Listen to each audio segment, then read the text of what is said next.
mas a gente já se conhece há muito tempo.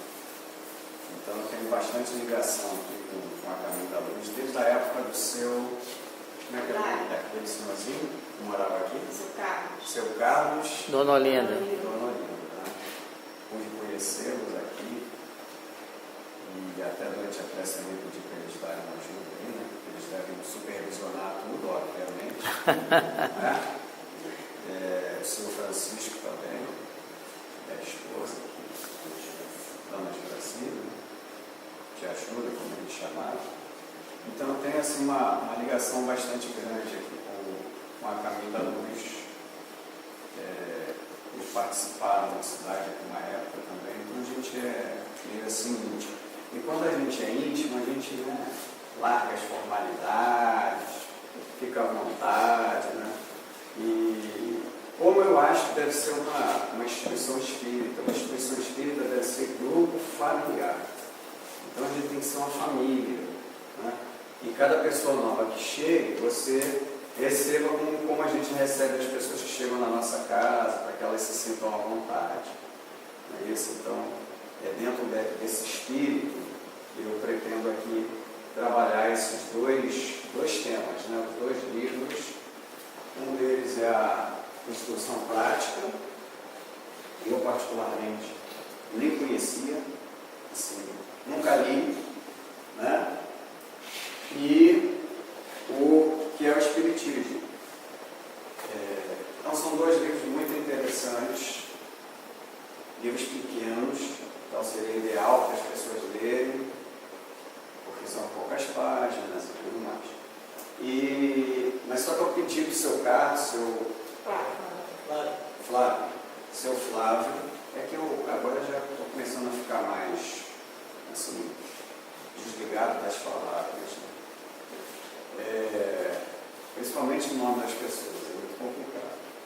Mas para o seu Flávio, distribuir uma folha, não sei se ele distribuiu, ou seja, são umas questões, né? 14 questões.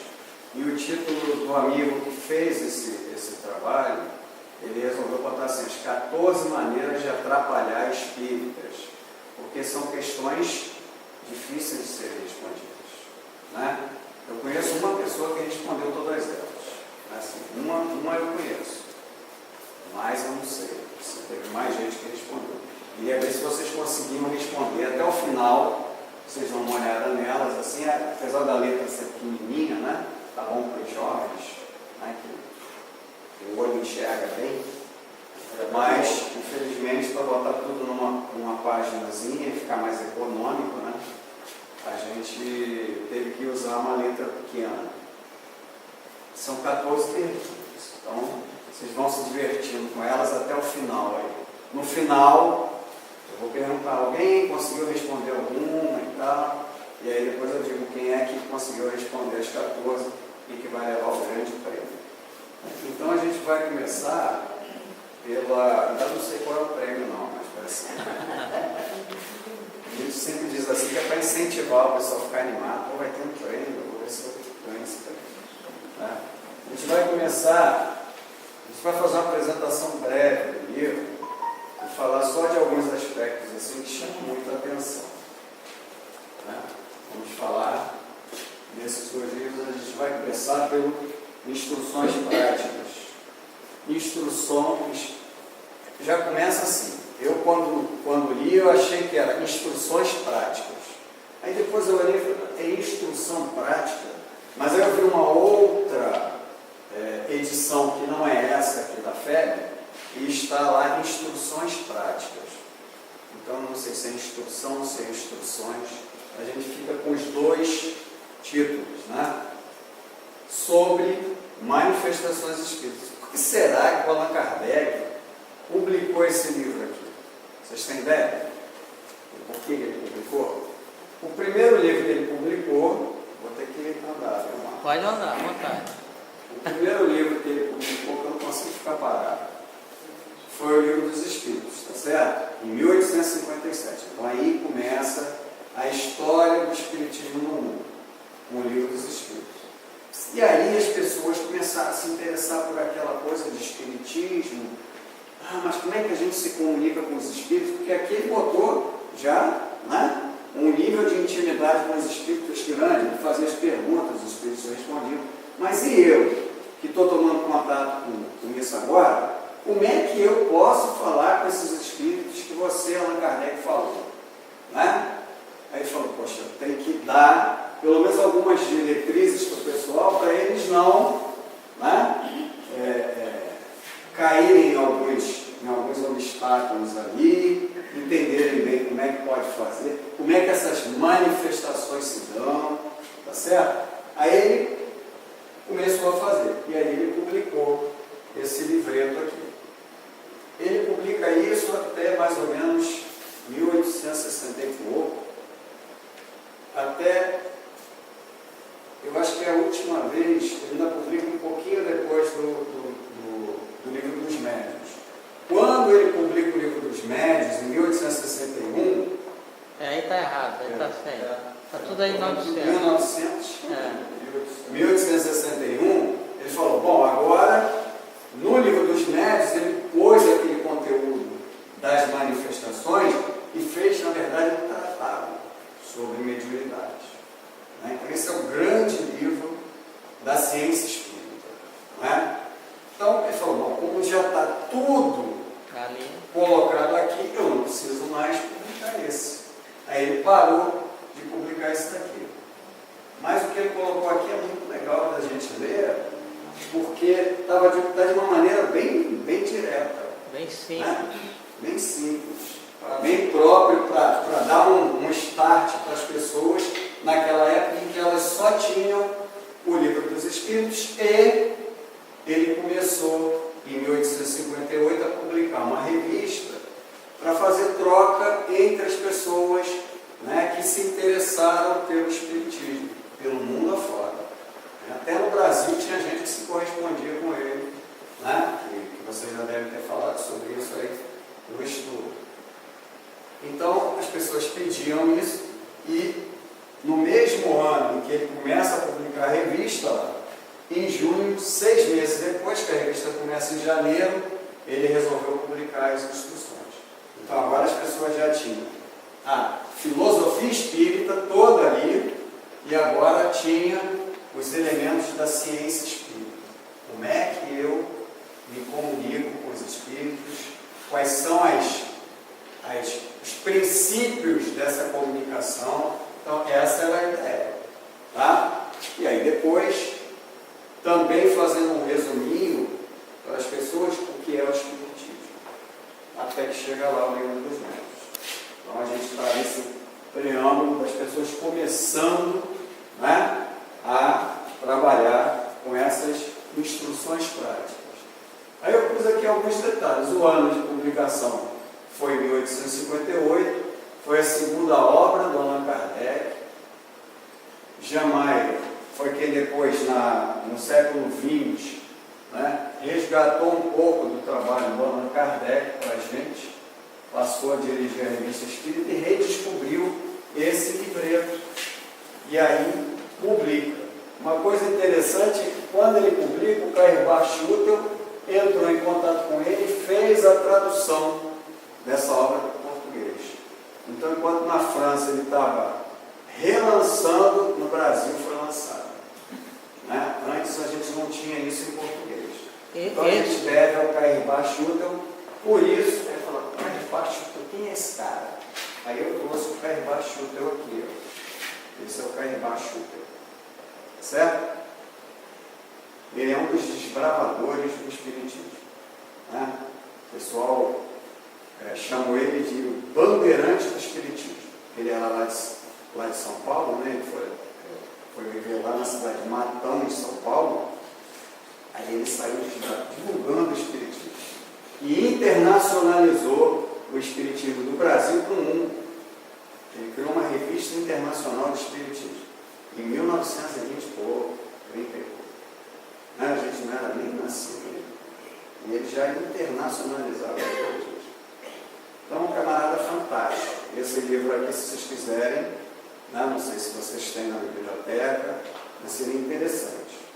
Quem escreveu esse livro é um outro cara também fantástico, um espírita fantástico, chamado Leopoldo Machado. Né, o Leopoldo Machado, considerado o Caio Bachuto o espírita número 1 da época dele. Né? Bom, se era o espírita número 1, vale a pena a gente conhecer esse camarada. Quem foi Caio Bachuto? Né? Eu não vou dizer. Vocês vão ter que estudar. E quem foi o Leopoldo Machado? Só digo o seguinte: se hoje tem jovem nos centros espíritas, deve ao Leopoldo Machado. Né? A gente tem ideia de quem é também o Leopoldo Machado. Então, a gente vê quem eram as pessoas que estavam envolvidas com esse começo do espiritismo aqui no Brasil, assim, divulgando, né, mais amplamente essas instruções práticas, para que as pessoas pudessem praticar o espiritismo. Né?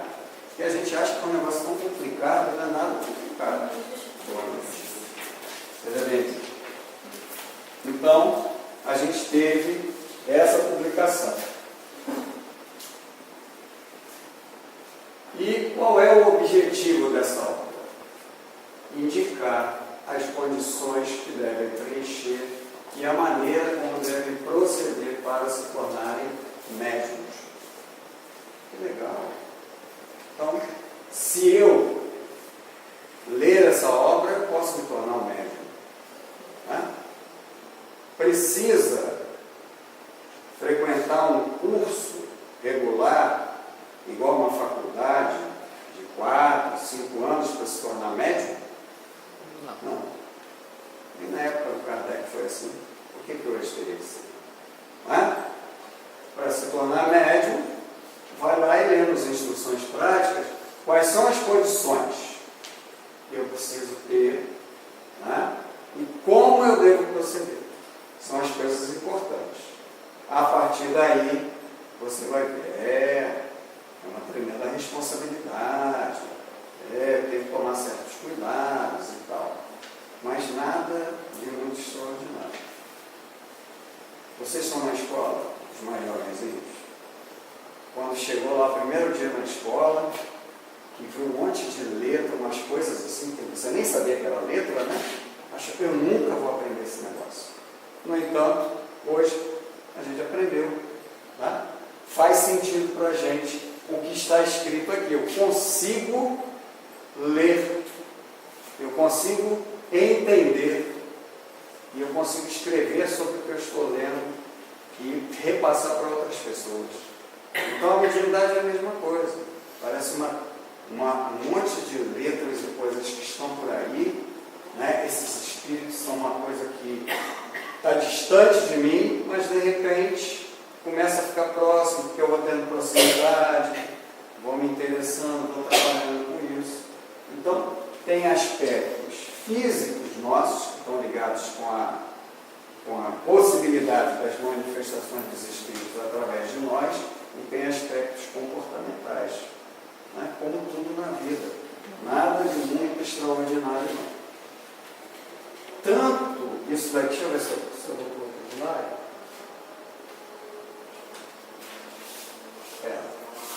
Vou passar.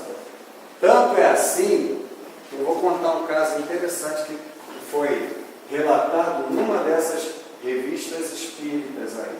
Acho que é de 1863. Botei. Daqui a pouco eu vou falar. Né? Mas além de orientar aqueles que querem ser médicos, o livro também serve para pesquisa espírita, para as pessoas sentarem, observarem, conversarem com os espíritos através de um médium e tentar entender quem é aquele espírito.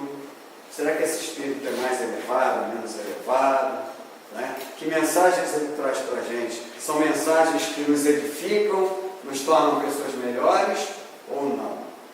Então, as pessoas também elas não queriam ser médicos, elas queriam pesquisar os fenômenos, queriam entender o que aqueles fenômenos significavam, como eu poderia usar aquilo na minha vida, como isso poderia interferir com a história da humanidade, como poderia impactar a humanidade. Então, o livro também servia para isso. E às vezes tinha médium na família e não sabia como lidar. Tinha médium na família e não sabia como lidar. Então, ele começava a ver os fenômenos na casa dele, ele não sabia, e ele foi recorrer a esse livro para ver como ele ia lidar com aquilo, com o filho, com a mãe, com o irmão, porque as coisas começaram a eclodir, né?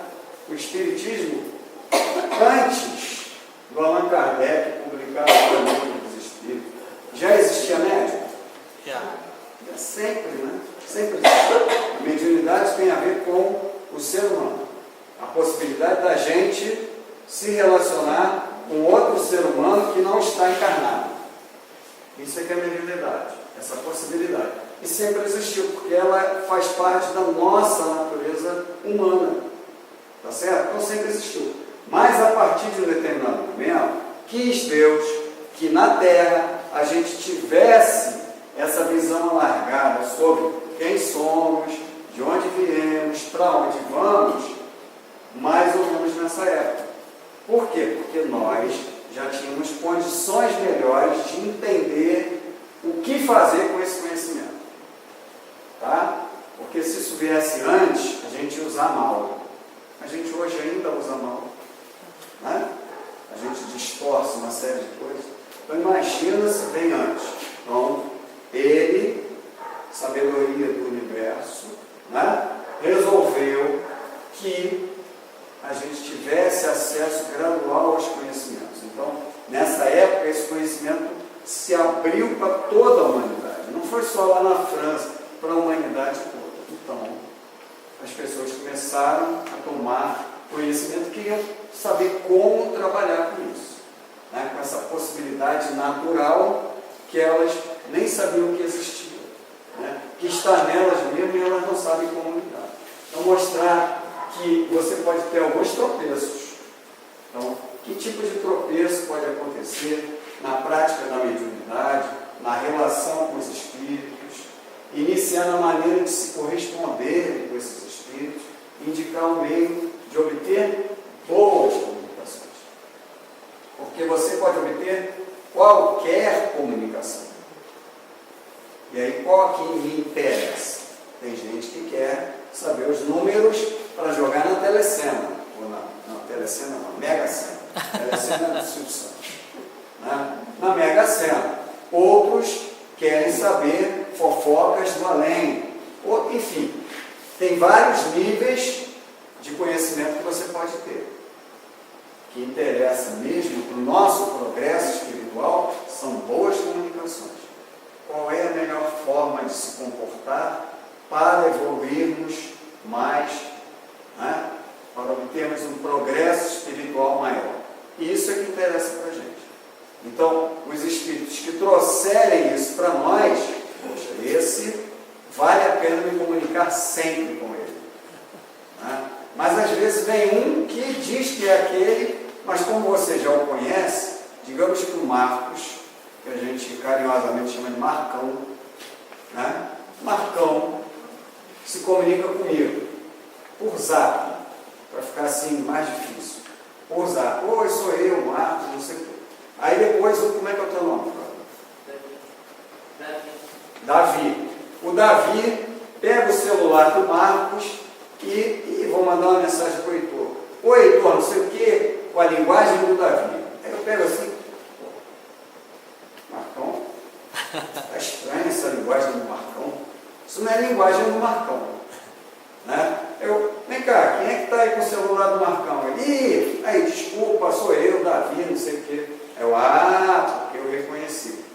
Então, quando a gente começa a se comunicar sempre com determinados espíritos, você passa a conhecer ele, a linguagem, a forma como ele se coloca, até como ele vai chegar, né? Ele, opa, e aí pessoal, tudo bem? Né? Tem outro que, a paz seja contigo, outro, cada um vai ter um jeito. Eu, Heitor, tem outro jeito de chegar, né? O Marcos vai ter outro, e aí você vai conhecendo. Então, vai ficando familiarizado com essa maneira de se relacionar. Aí depois você fica tranquilo, né? Aqueles tropeços lá já não são tão críticos para você. Bom? Se quiserem perguntar, se quiserem falar, se quiserem colaborar, fiquem à vontade. Tá? E aí eu abri um parênteses justamente porque eu achei bem interessante isso. Eu falei, poxa, o Kardec estava preocupado com o acesso das pessoas ao conhecimento, que aqui, gente, é muito conhecimento condensado num livro só. Então é difícil, né, para as pessoas entenderem onde vai essa profundidade, né, desse livro. Aí ele começou a desdobrar aqui na troca, na correspondência, para que ele pudesse tirar dúvidas das pessoas à distância, já que naquela época era difícil, né? Agora, se o Kardec tivesse um zap agora, nossa, né, ele ia fazer. Se ele tivesse acesso a essas redes sociais, ele estava fazendo a divulgação espírita muito melhor do que a gente faz. A gente usa mal, né? Poderíamos estar levando o espiritismo para 7 bilhões de pessoas. Mas, por exemplo, a gente consegue falar em mandarim, só na China tem mais de 1 bilhão de pessoas. Pô, o espiritismo podia estar lá chegando na casa de 1 bilhão de pessoas. Mas a gente tinha que saber mandarim. Se não sabemos mandarim, o que a gente tinha que fazer para atingir essas pessoas? Se não pensar, a minha filha, a sobrinha está lá. Sobrinha do Heitor. Poxa, Laura, vê se tem algum centro espírita. Eu também já perguntei para o Tiago. Então abre um centro aí, monta você. Não sei o quê. Né? Mas ela vai ficar pouco tempo lá. Só que os chineses não são muito abertos a isso, né? Coisa bem... Ela tentou fazer trabalho voluntário lá e não consegue, né? Trabalha em alguma instituição lá, chinesa, né? É esposo da... Então são essas dificuldades.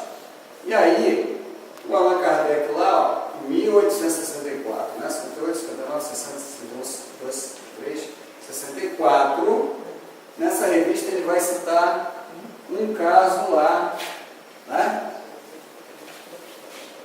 É, pois, o interesse da sociedade a propagação de uma doutrina de tão grande poder moralizador. É o que se começa a compreender. Aí eu vi isso quando eu estava estudando, e eu lembrei desse caso que eu tinha lido, que eu falei, poxa, o poder moralizador do Espiritismo é um negócio extraordinário. Conseguiu me moralizar um pouquinho, né? Eu já sou melhor do que eu era quando eu tinha lá 16, 17, 18 anos.